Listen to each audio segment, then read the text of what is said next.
Damn, that thing's heavy.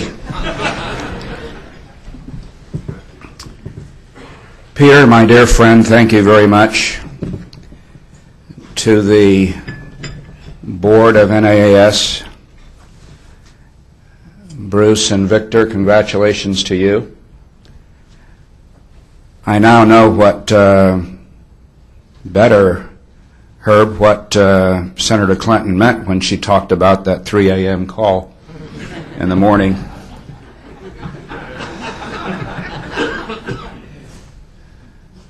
To my dear friends from the California Association of Scholars, Sylvia and Velma and others who have traveled to join me on this occasion, and to the full membership, thank you very much.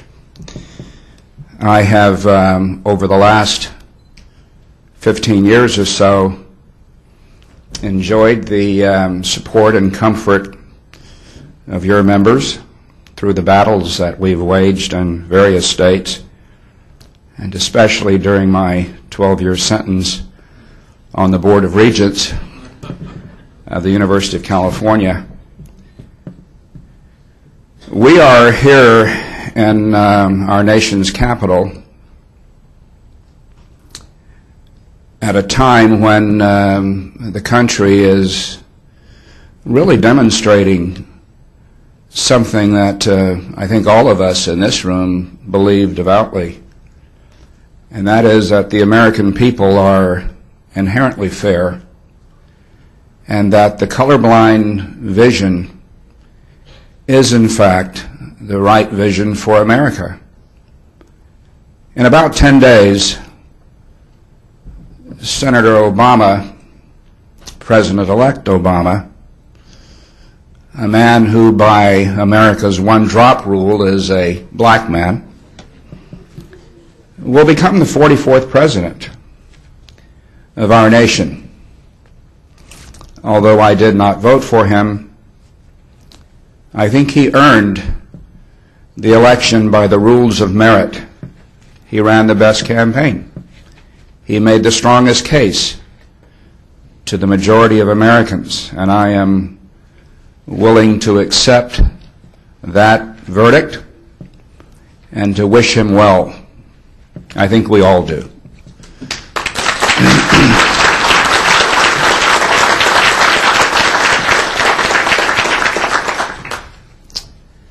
President Obama will take his oath of office a few hundred yards from where Martin Luther King dreamed of that day when his 4 little children would be judged not by the color of their skin, but by the content of their character.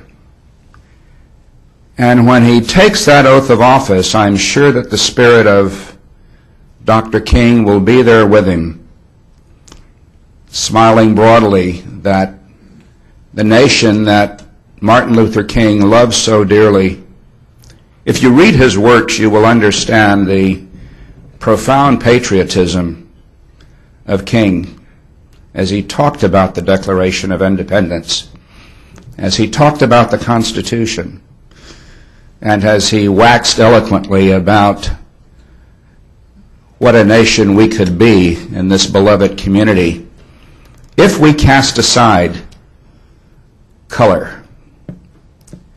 I think the American people are ready for that. When Peter and I and others 9 years ago convened at the Reagan Library, we talked about this great debate between the American people over the colorblind vision of our country and diversity, in quotes.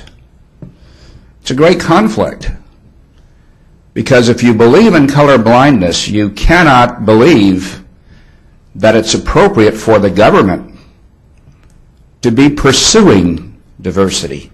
They are incompatible. And as Velma and I sat there on the Board of Regents trying to convince our colleagues about that,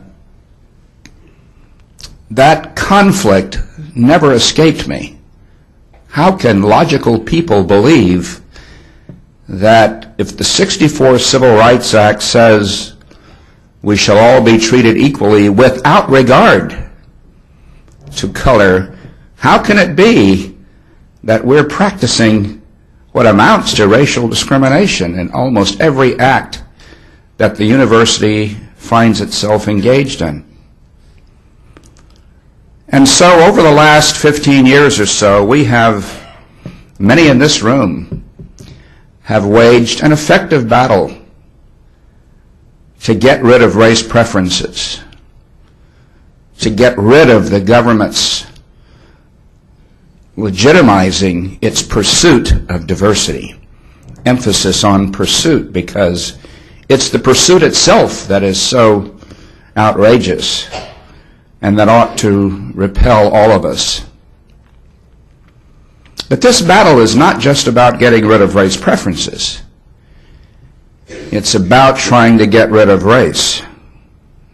And I find that there is a tremendous task ahead in trying to convince even many in this room that the government should not be in the business of classifying its citizens by race. I remember when we fought the battle of Prop 54 in California, and the scars and the fight within our ranks over whether that was legitimate for the government to be doing. So I know that there is a tough chore ahead for all of us who want to get to that promised land of a beloved community, of all of us doing our part for our nation. Here, as I, a citizen, recommit your life to getting beyond race. That is, in fact, the ultimate destiny of America. And I think that the election of Senator Obama to be our president reconfirms that the American people are ready for this. And I think that the path for us to do that will in fact be a couple of more initiatives. It's the initiative route that brings to the public's attention the issue of race. That is a strategic way of asking the American people in a way that we have no other to ask, what do you think about race? The elections are not just in Nebraska and Colorado and California and Washington. When you have an initiative in one state, the election is all over the country. And the American people in the privacy of their homes, they talk about it and they vote. And when it comes to the question of whether that we should be checking these silly little boxes on forms, I think the American people really don't want to stomach that. And with the census right around the corner and our being asked in just a few months about race, I think it's a fitting time for us to all question, how do we move beyond race?